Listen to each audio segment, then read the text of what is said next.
Hello. Hi. Can you hear us, Hi. Sophia? Yes, I hear you. How are you? Good. So good to see you, Dr. Hani. I'll do a quick Yeah. introduction to you. Do you remember me, Dr. Hani? I'm about to do the introduction of how we met, and then we'll see if you Okay. recall. Let Very me do your nice. intro. um, Sure. I had the pleasure to meet Dr. Hani in Ethiopia in 2014, so 10 years ago. And Dr. Hani was so active and serving with the little kids, and then giving lectures in the university in the university Addis Ababa with the medical students about revelations and really hard topics.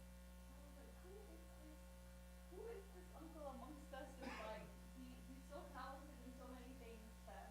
I attended your lecture about revelations in Addis Ababa, and I came to you at the end and I said, you remind me so much of Abuna Dawood Lamai.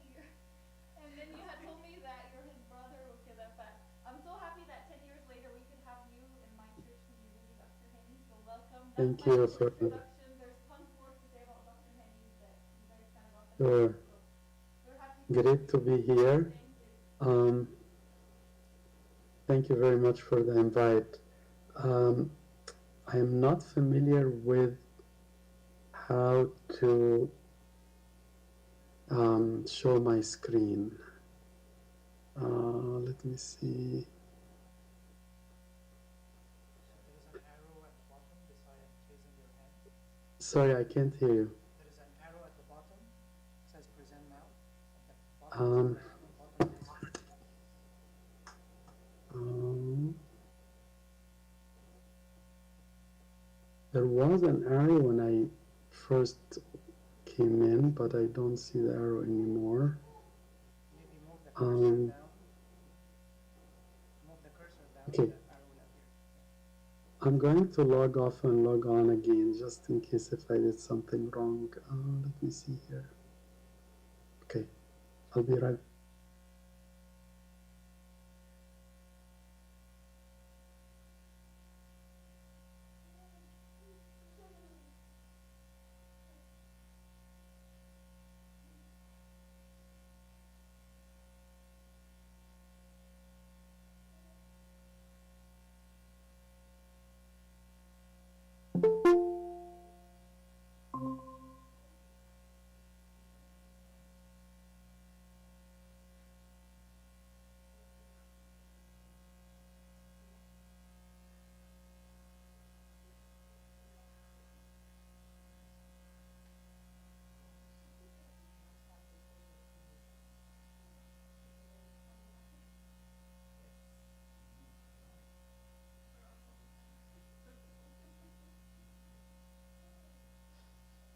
Do you see the buttons now?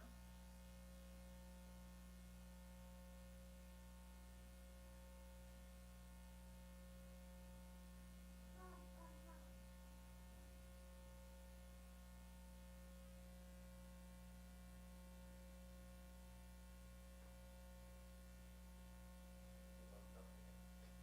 He's using the phone.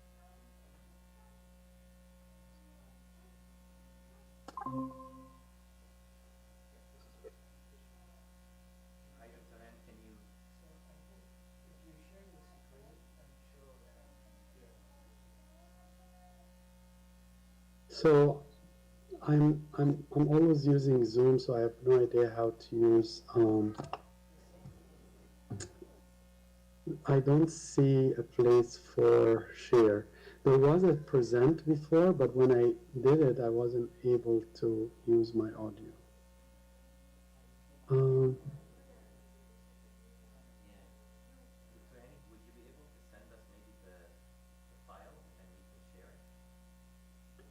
so, sure.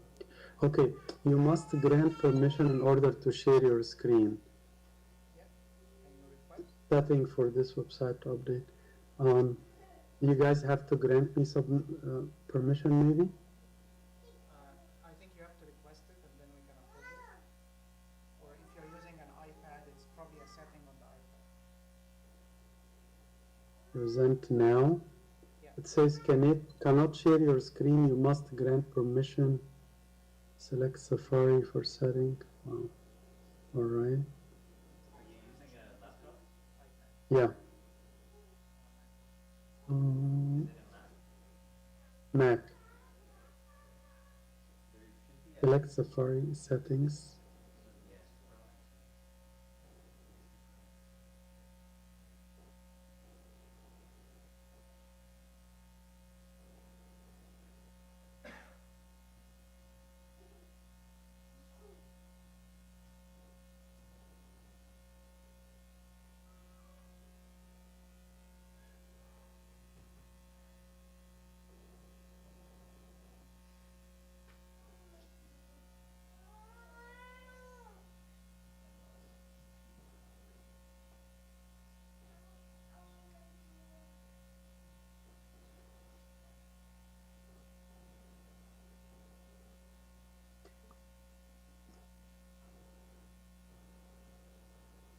Let me do it through Google. Maybe I'm.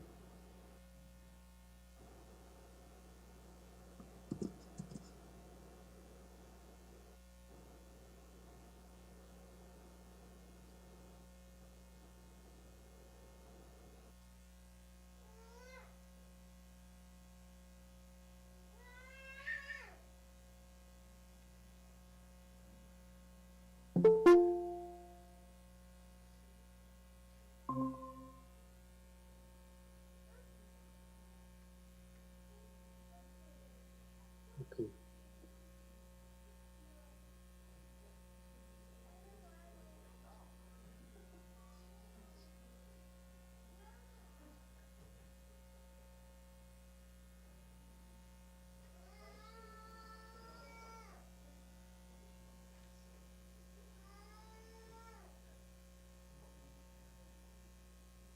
Okay, I am on the sharing now. You can hear.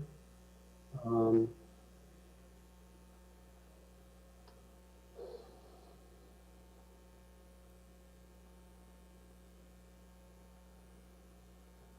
okay, I select the window. So Hani, another option maybe if you'd like to email it to me, then I can share it. Sure, That's another option. sure. So text me your email. Yes.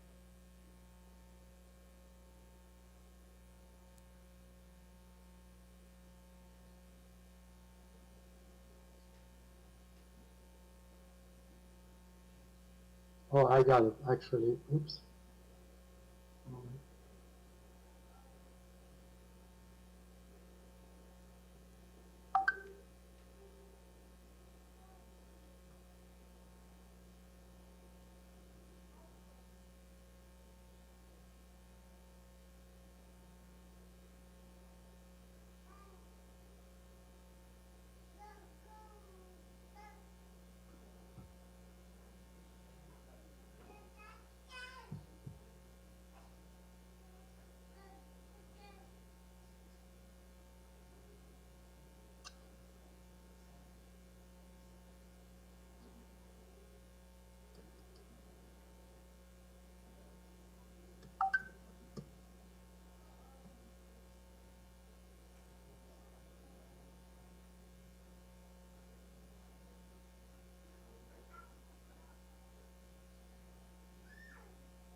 Okay, so how I'm going to do this? We're gonna present and just tell us next slide. How I'm going to see your screen, Nadia? I'll put it on the chat. I'll put it on the meeting right now. One second.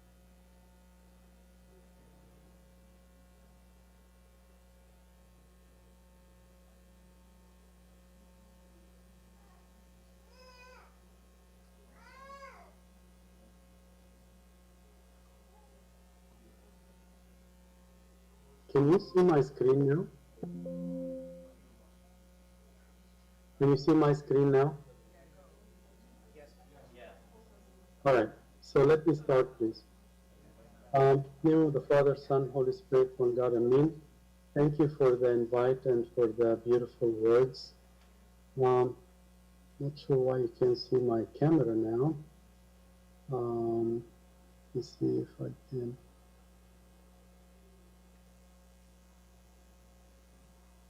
Now you can't see my camera because I went to a different.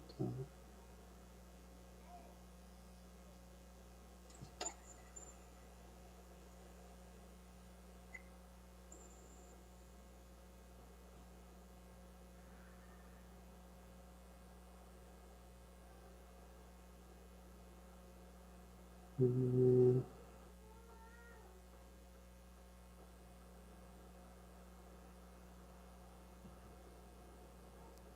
I'm very sorry that you, you don't see me, but I'm trying.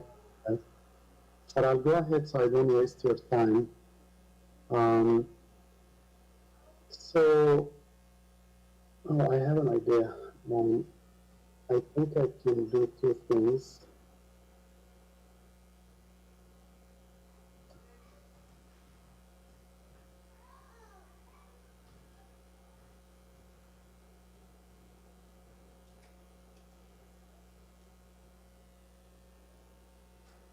So, until I get the camera going, the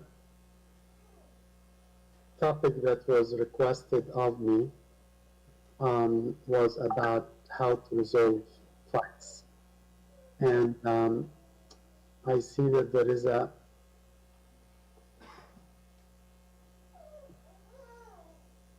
it's not going to,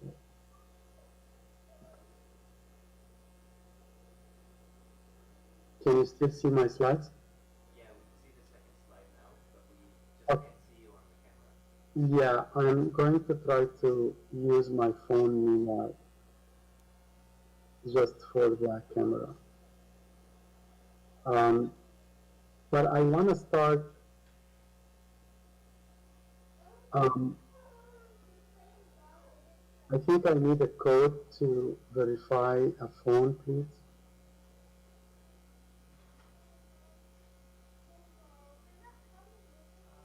I think once you log in, I can approve it, or I can. Can you send me the meeting link? Excuse you? You have a code that you're supposed to give me Yeah, for the camera. it's on the WhatsApp link that I sent you. Okay.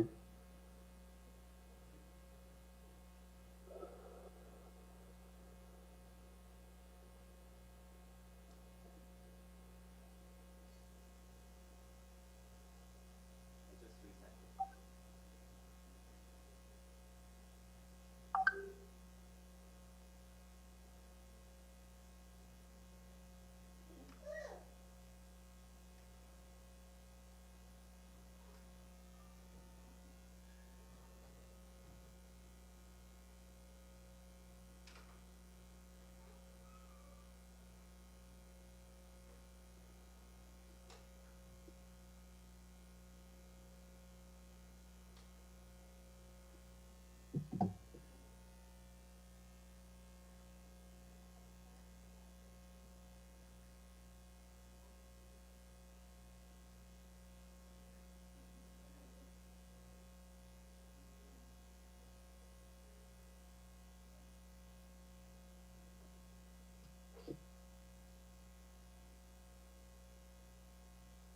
Can you see me now?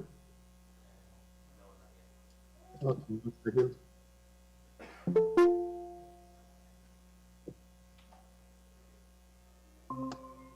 Okay, now we can see you. This, but you, I lost the.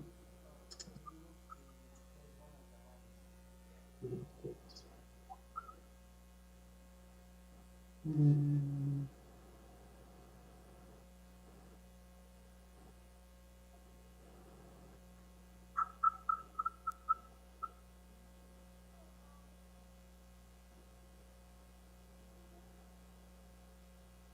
okay. Um,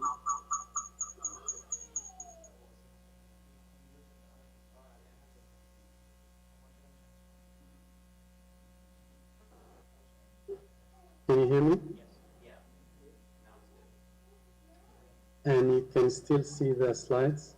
Yes. Okay. So there is a scenario of a couple that he is saying, "Where have you been? You were supposed to go home an hour ago." She was very angry and she responded, "What do you mean where I have been? I have been at work."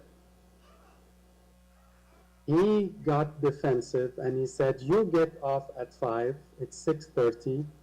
You have been in some store, haven't you?" We call that sarcastic, offensive, and probably insulting language. So she responds in a good way so far. "I had to stop for milk. I can't go out and pick it from the backyard." Now she's becoming also sarcastic because he started the sarcasm from the beginning.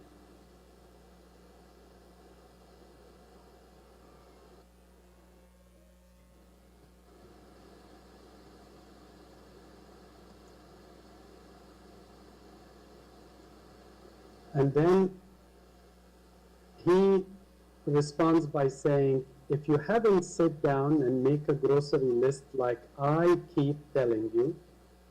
So this is what we call a dominating language, that he feels he's better than her. You would not run out of something every day. If I ran my business the way you run your house. So she interrupts him. If you, remember, he started by you and I, so she responded, "You. If you did your share of running this house, I might listen to that, but you don't. I hold down a full-time job like you, and I come home, I have all the housework, while you stand around to complain." So she became defensive, and because he was dominating by telling her he can do a better job, she basically started to also insult him. So unfortunately, it ended this way. There is no comparison between my job and yours. That's what we call insulting language, because he's putting himself above. You sit down, filing your nails. I have a job. I expect some relaxation when I come home, but you can't even come home on time to cook. She spat on the floor and she said, "Thank God we don't even have children. At least I'm the only one around here who can put up with your vicious mouth." So, when we were engaged, whatever she does, I am very happy. If she is different than me, I'm still putting up with her. She has a different type of music. If she likes to go out and I want to stay home, if she prefers certain type of food and I don't like that food, I'm willing to accept this music. I'm willing to go out, and I'm willing to eat whatever she gives me. So we were very close to each other when we were engaged. And if each couple start thinking what attracts the other, a lot of our fights would have been less. But after we got married, opposite starts to repel. She is talking all the time. He doesn't speak. She hates classical music. He hates country music. She lives in her own world. He lives in his own world. And basically, life became a standstill. And some people call it two strangers living in the same house. Almost all media using like eHarmony um, and many of those media dating apps, they basically look at how many items we both match with each other. And the more we match, the more higher tendency to be happier. But now we are married and we have to deal with differences, contrasts, and incompatibilities. And each one of us now know that I am different than my spouse. And again, the main skill that is missing in almost many marriages today, how can I deal with the differences in my spouse? I am not her twin. I am not her sister, his sister, or her brother, or whatever. So I am different, but she's still my wife, he's still my husband. The difference between those two images, that each marriage starts in front of the altar, very similar to the one on the left. And with time passing, the rust starts to come in, and it depends how often you try to clean it and to treat it. And if you don't treat it contemporaneously, or at least soon, and if you neglect it, the rust will be completely eating through the whole metal, and it will look like a very broken house.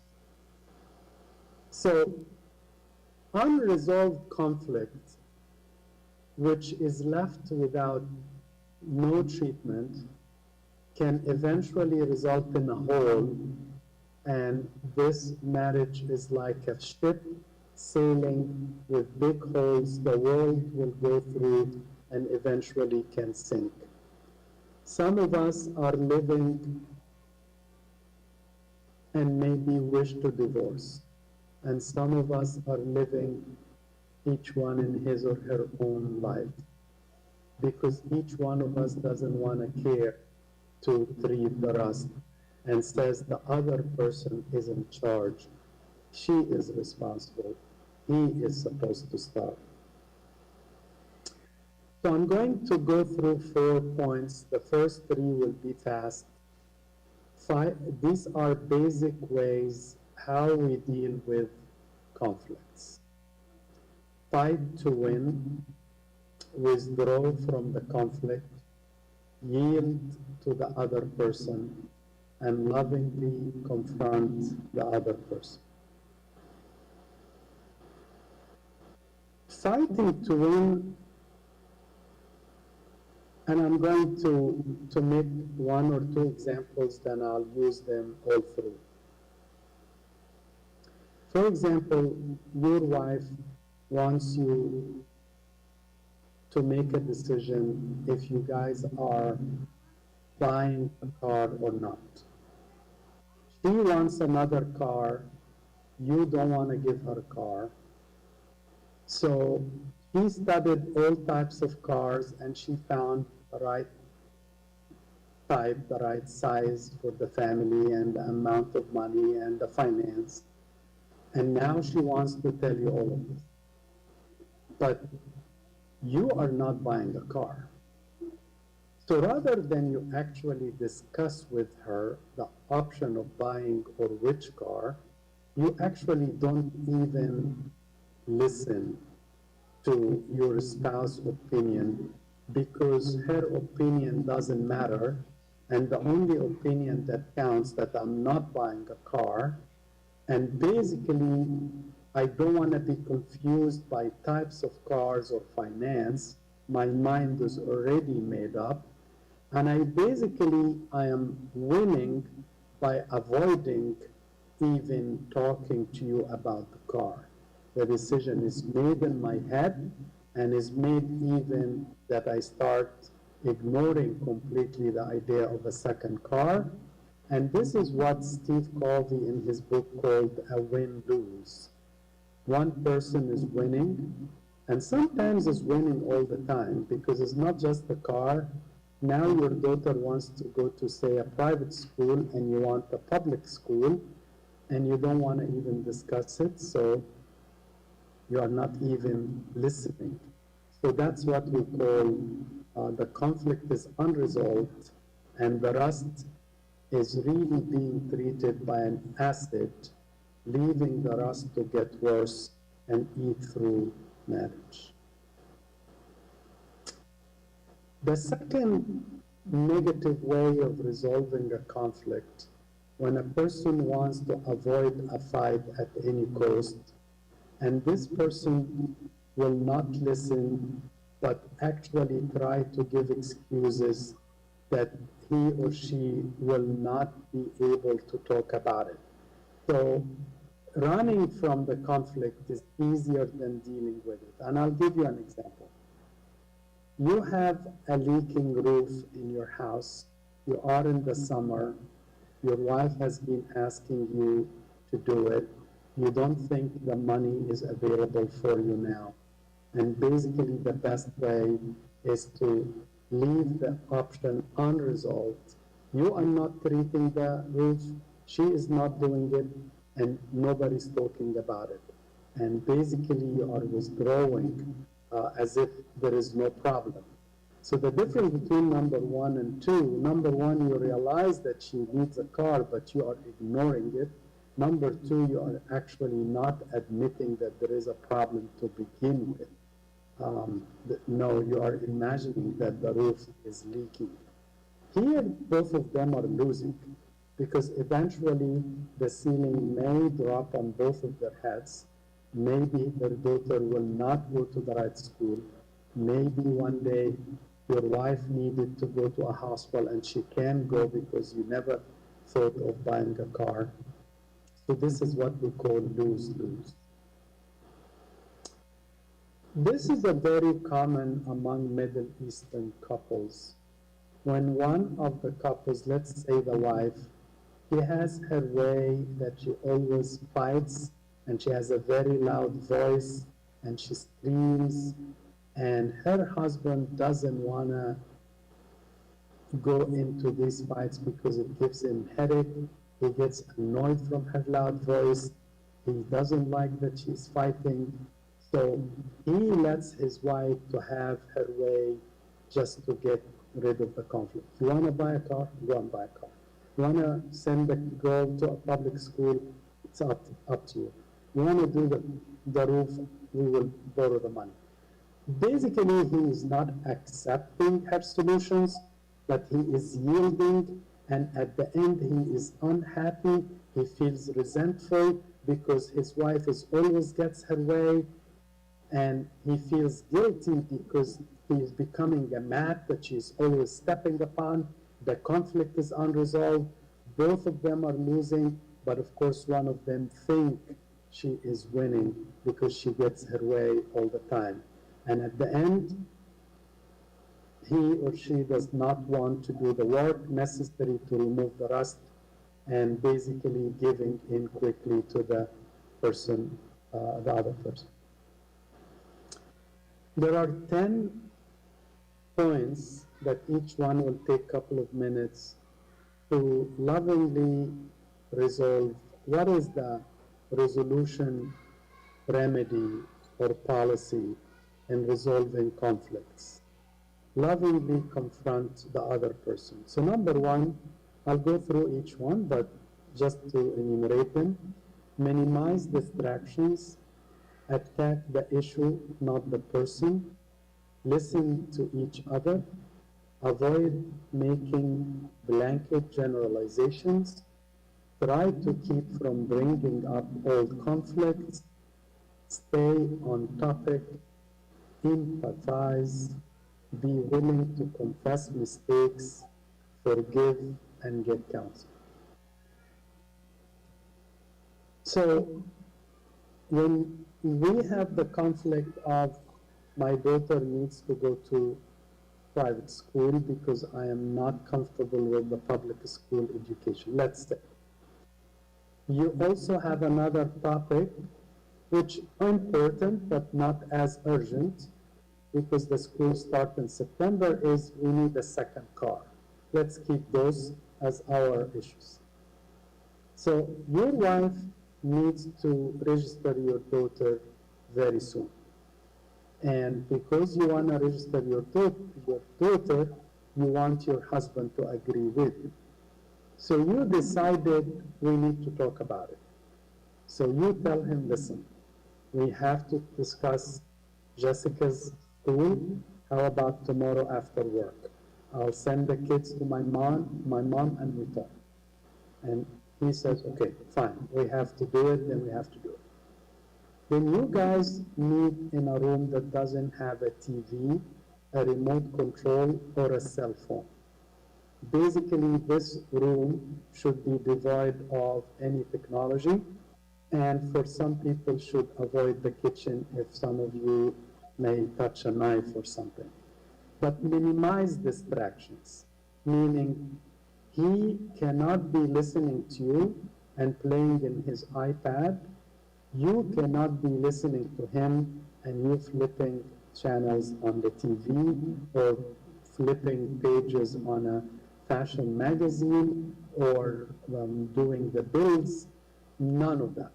Minimize distractions, and the area you are in need to be without the kids either after they sleep. You can even go to the car if you must, because just in case your voices will be loud, or send them somewhere and stay alone.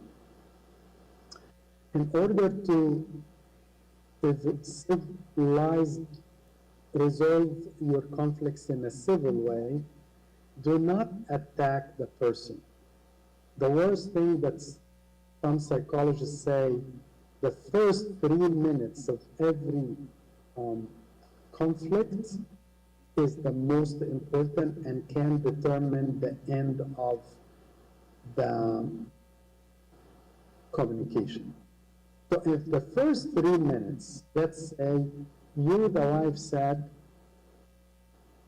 listen, you don't understand anything about education. I know everything about education. I am a teacher. I work in the board of education. I have looked at schools. You have just to accept what I said. You basically, in the first 3 minutes, pushed him towards the wall. You used what we call contempt and maybe to some extent sarcasm because you are feeling dominating, and you attacked him. You did not attack the issue. More than likely, he will be defensive or he will stonewall you. And some people have called this, by the way, the four horsemen of the apocalypse. If you read about it in the book of Revelation, the white, the red, the pale, and the dark, or black, some psychologists say those are the sarcasm, the contempt, the insulting, and stonewalling. Just to imagine if she said that to him, there is no way they are going to agree on a school. Let us try to do it in a different way. You are talking to your husband, you tell him, listen, I know how much you care about your daughter, but I want to tell you that I have researched both schools and I need to hear your thoughts about it. Public schools offer 1, 2, 3, but the private schools offer 1, 2, 3, 4. What do you think?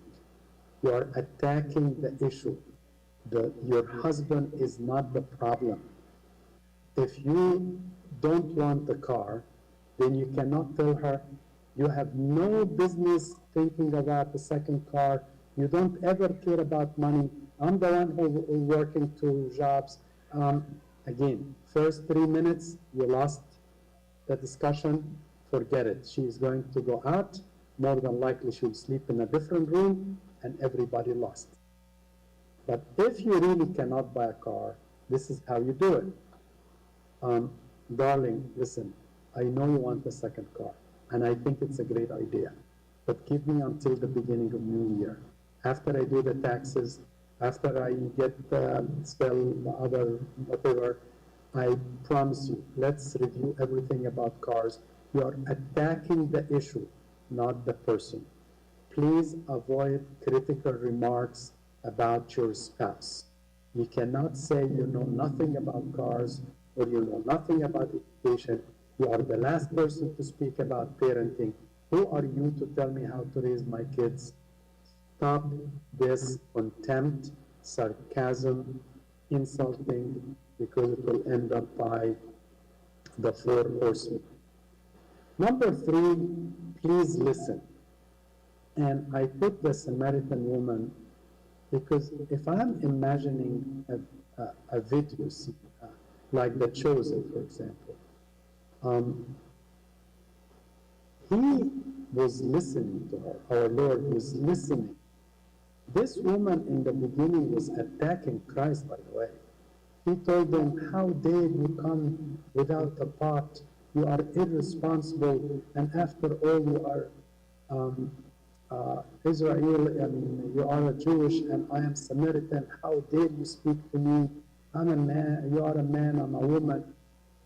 But Jesus was listening to her and was listening to more than her voice.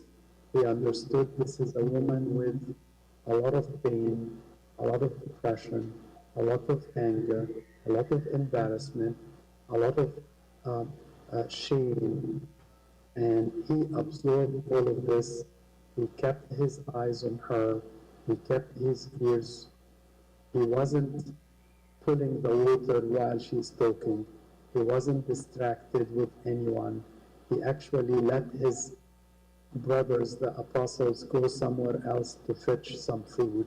He was alone for her, complete, undistracted, and completely focused with full attention to her facial expressions, to her tears in her eyes, to her voice that's about to cry, for her trembling of her hands, for looking down because she's embarrassed of her past. He listened to all of this. So let me give you an example. Your wife damaged the new car you got for her. Somebody hit her and she's very angry. She's very sad. She's very upset. And she knows you'll be very upset. And she feels bad because she didn't do anything wrong.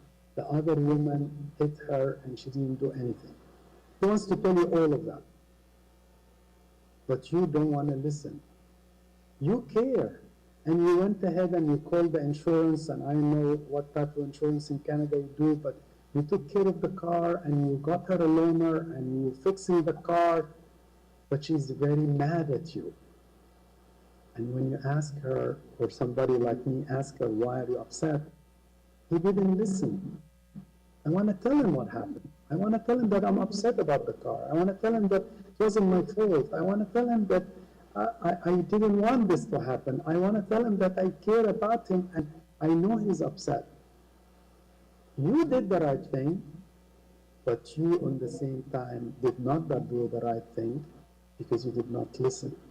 Can you imagine if Christ, rather than he speaks with her and take her confession and accept her forgiveness, her remorse, he will tell her from the beginning, I know your past, don't talk about it.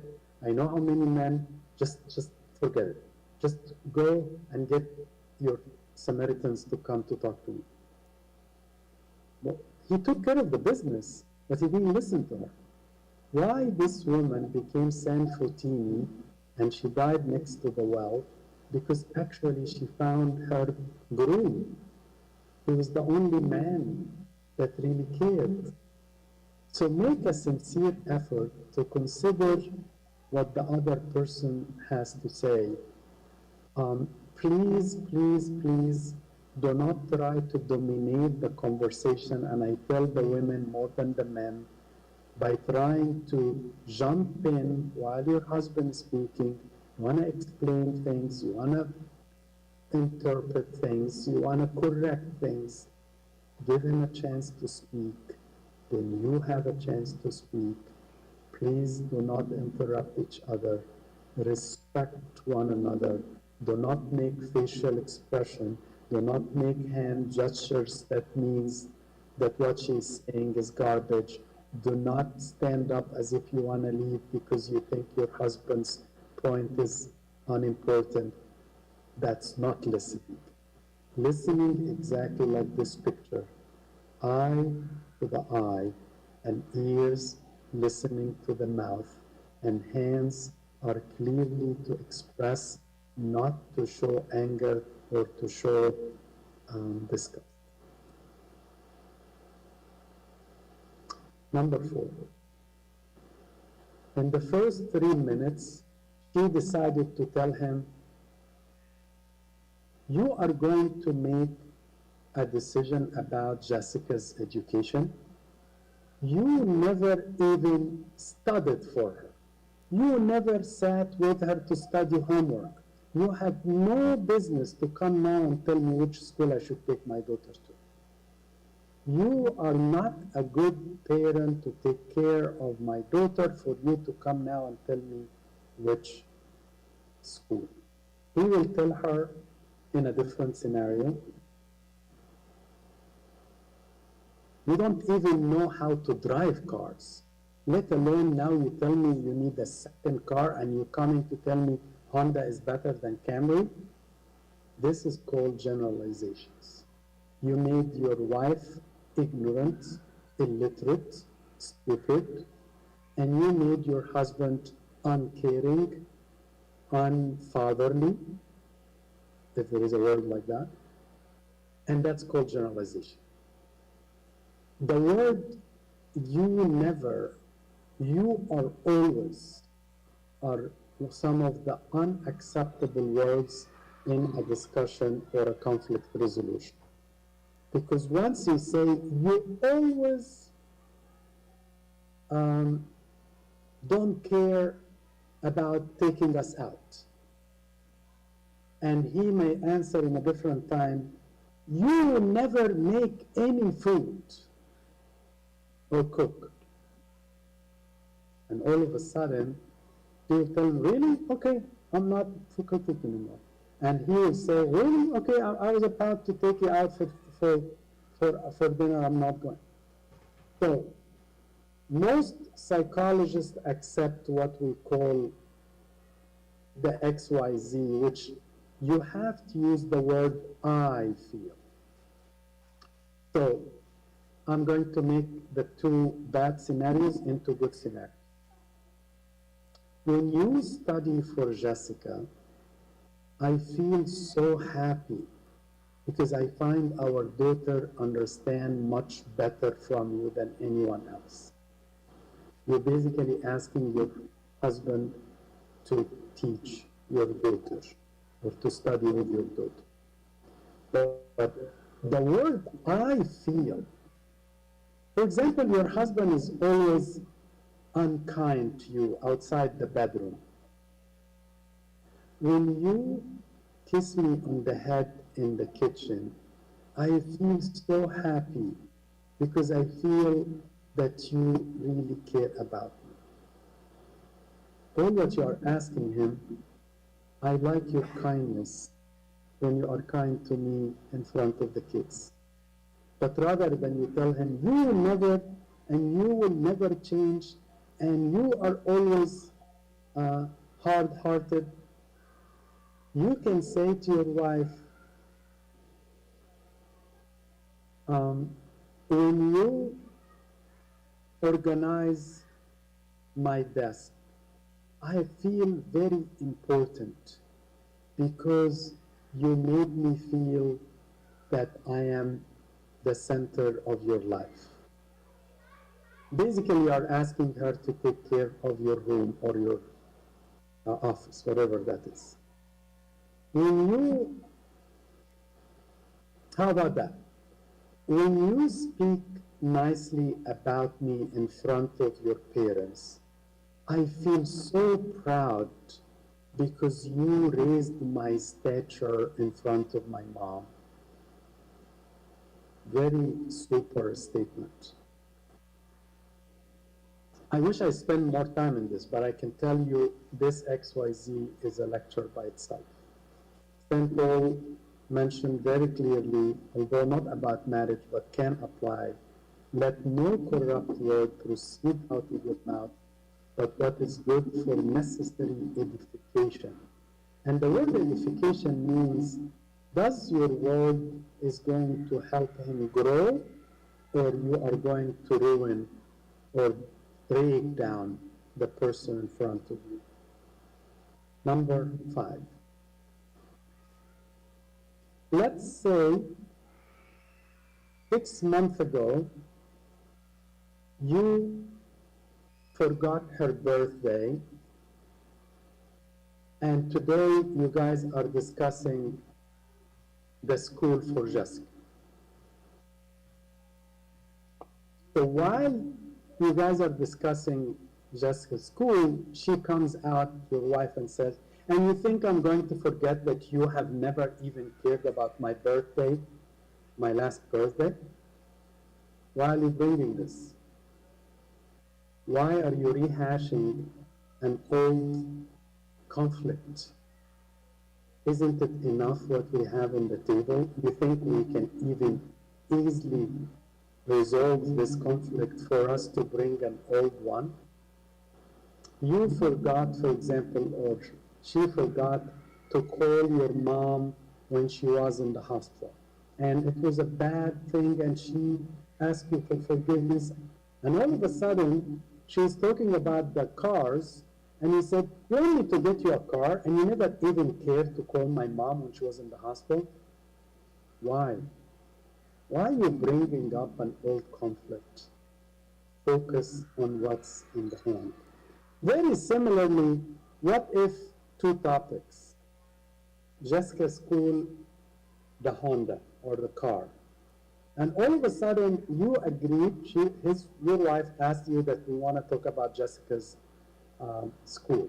But because you are trying to avoid that topic, or for any reason, maybe you don't mean it, you are bringing the topic of the car at the same time. Unacceptable. If you want to bring it, she should be smart enough. Time out, please. Time out, David, or whatever the husband is named. Time out. Do you mind if we postpone the car to another time? Let's just finish Jessica first. And he should say, sure, you're right. There's no point of bringing the car now. But you should agree on a time to discuss the car, since it is an important thing. So, both related, one about old conflicts, one if several conflicts are in the same time. So, if the waters are already muddied, please don't add more dirt. Number 7 is the most Christian virtue, that there isn't enough words to explain it, which means empathize or put yourself in the place of the other. So in the scenario of your wife bruising your car, hitting your car, and feeling very upset about it, if you were to put yourself in her shoes, you would have said, wow, that must have been very upsetting that you haven't done anything wrong and this woman made a curve on you. Yes, yes, that's exactly what happened. I felt so upset. Only she's trying to tell you, thank you for understanding. Let me tell you a scenario that's very common. I heard it from many couples. Your husband is upset about his supervisor. So he comes home, he looks grumpy, and she's asking him, what's wrong? What happened? I said, it's my supervisor again. I was 5 minutes late, and this guy doesn't give me a break. I'm going to say the scenario twice. She will say, "Why are you late? You should be always prompt. You don't want to give your supervisor a chance to kick you out. What are we going to do if you are fired?" This is called contempt. This is called uncaring, and this is called um, dominating, meaning I don't care about you, basically, and your supervisor is good and is right, and you are a tardy person, you always come late. Basically, she put everything wrong, and it's a common scenario. I'm going to say it in a different way. "Wow, I'm so sorry that happened. This supervisor must be so annoying." So he said, "Yeah, he always does that." So she tells him, "Does he do it with other people?" "I'm not sure, but I'll try to be a bit early each day." "Yes, I think you should. And if you wish, I can prepare your breakfast or your coffee so you can leave a few minutes early." "Really? Can you do this?" "Yeah, no big deal. I'll wake up a little early." And what happened here? You empathized. You put yourself in his shoes. Forget, who cares about the supervisor? He's not in our house. We don't have to care about him. We care about the person in front of you. Did you did you feel the pain that your husband or your wife are going through? And do you understand the feeling? Um, Number 8, be willing to confess mistakes. Be flexible enough to consider that you may be the one in the wrong. Um, it's a very common thing among Middle Eastern, I think, marriages, that we always push the wrong to the other person. It's the president's fault. It's the school fault. It's the traffic fault. It's the weather fault. It's never my fault. It's a bonus fault. It's anybody. That's not my fault. And when it happened within houses, unfortunately, pushing away the mistake from me has to be lying on my spouse. But if you are saying, I'll tell you something, although unrelated to marriage, but I like that example a lot, and I say it. When Egypt was part of the World Cup, one of the guys here in New York was watching the game on his phone while he was in the plane. As soon as he walked home, he went to the living room. The kids were watching something. He took the remote, changed the channel, sat down, and continued the game. The kids were respectful enough, young enough. They went to the room, they played, and finished. Next day, he comes in again. So the kids were very nice. They gave him the remote control. He said, "Sorry, 1 second. I want to apologize about what I did yesterday." The one who told me is one of the kids, by the way. I was very bad. I came in, I didn't ask for permission. I didn't know if you are watching something important. I changed the channel without asking you. I apologize. These kids saw in their dad the picture of a super dad who is willing to admit mistakes. Are we doing this with each other? I naively say, if we don't know how to say sorry to each other, we may not go to heaven, by the way. We must learn to say sorry to God and sorry to each other. Because if I don't confess my mistakes to God, then what's the point? But if I don't confess my mistakes to my companion, my partner, then that means I have a pride issue and I never make mistakes. There are certain people, by the way, do not know how to say sorry. They will do anything but avoid saying sorry. I want you to remember what I said, although it's naive. Whoever does not know how to say sorry may not enter the kingdom of heaven. And if you think about it, it's very true, because if I don't say sorry, how can the other one allows the bonding? Maybe Do not kill. Maybe my mistake, I am killing the other person emotionally. And Pope Shenouda many years ago had a whole lecture in the early 70s about do not kill without a weapon. The Ten Commandments, how you can kill without a weapon. Number 9, not only confess mistakes, but be ready to give forgiveness when your spouse asks for forgiveness. One of the most annoying things, which means you are very arrogant, and by the way, arrogance kills marriages. You are too arrogant when you tell your wife, or actually mostly the reverse, when a wife tells her husband, you think I'm going to forgive you? You think you keep doing this and I'm supposed just to say okay every time? I mean, I know what she meant by that, but if you do not forgive your husband, again, there are small examples where what I'm saying is wrong, and I'll say it's conditional. Somebody who's doing something horrible, maybe drinking, maybe infidelity, that doesn't apply to you. But I'm talking about the everyday behaviors. If you don't know how to forgive your husband, how can you claim you are one with him? How can you be intimate with him? When you do not forgive, you separate, you break, you open the bond, you didn't close it. So remember, if you are not perfect and you say, I am sorry, you at one time you should also be willing to forgive others.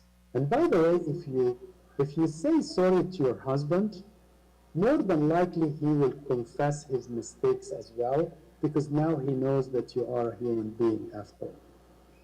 If those 9 things did not work, you can get answer. Thank you very much. Um, that was it. If you have any questions, please tell me. I'm sorry, I didn't see. Sorry, I wasn't looking. I was looking at a different screen. I wasn't looking. I'm very sorry. Thank you, Dr. Hani. May I have any questions?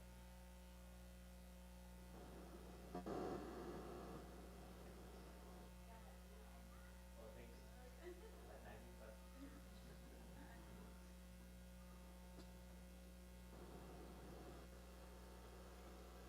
Go ahead. So, Yeah. could we recommend that? Can you say it a lot more? Hi. Yeah, thank you for the lecture. Just wanted to ask if you could recommend like books on this topic based like on the Christian faith. Could you recommend some like titles? Sure. Um, Let me open a file. It's called Reignite. I can send it later, but let's see if I could.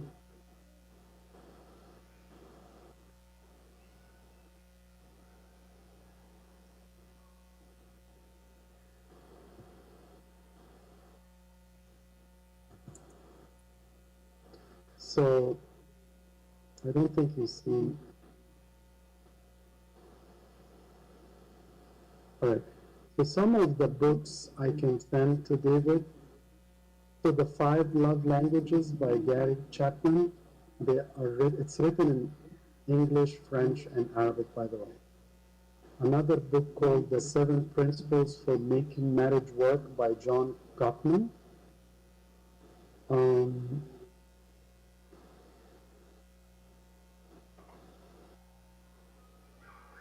there is one other book by Gary Chapman called The Secret to Love That Lasts. Very good book. There is another book not related to the topic, but it's called The Power of a Praying Husband slash Wife. And there is a book, I haven't finished it, by Carla McLaren called The Art of Empathy. And another one by Gary Thomas called The Sacred Marriage. So there's plenty of books. Um, Unfortunately, there isn't a lot of Coptic books, at least I don't know, but these books, by the way, are excellent. Those people are well studied. Um, but there are also amazing lectures by many, many great speakers within our church. I'm sure you guys can find them and send them to each other. I mean, I have a question that came to me from the Slido app.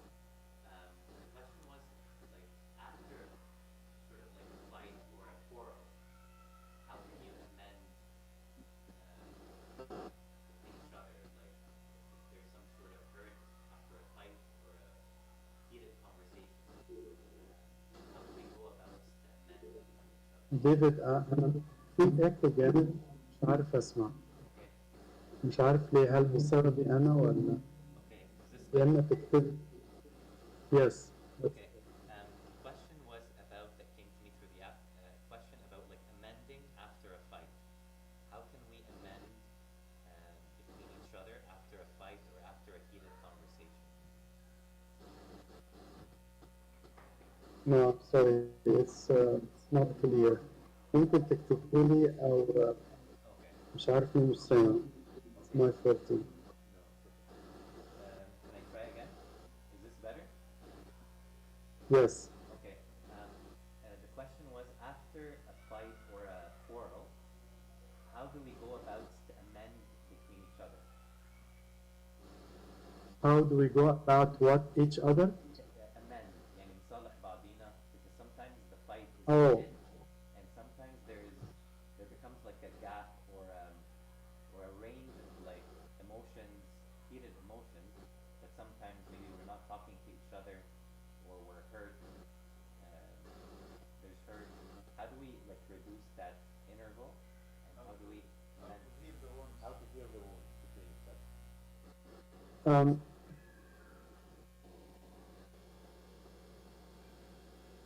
one of the things St. Paul wrote, we should not ever sleep while angry at each other. And do not let the sun go down on your anger. So I'm going to say an opinion, and please take it as a foolish opinion. It takes one humble person in marriage to make marriage work. It doesn't have to be two, by the way. If we keep waiting, he's supposed to apologize. He's supposed to start. She messed it up. She had to do it. It doesn't matter who. I always think of the example that St. Paul did, that we are one body. So let us say I am the head, but my head hurts. But my head doesn't talk to my hand. I need to put my head in my hand, but my hand is refusing.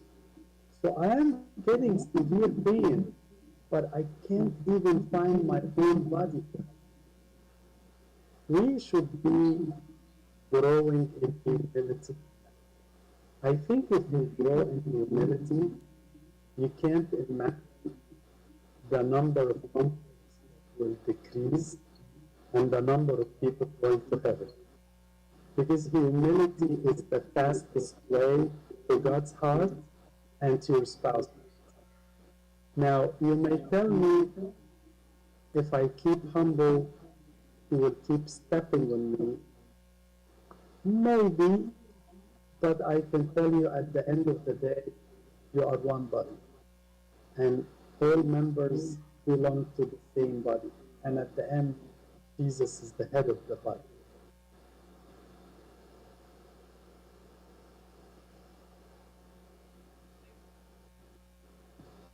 Thank you. Any other questions, comments?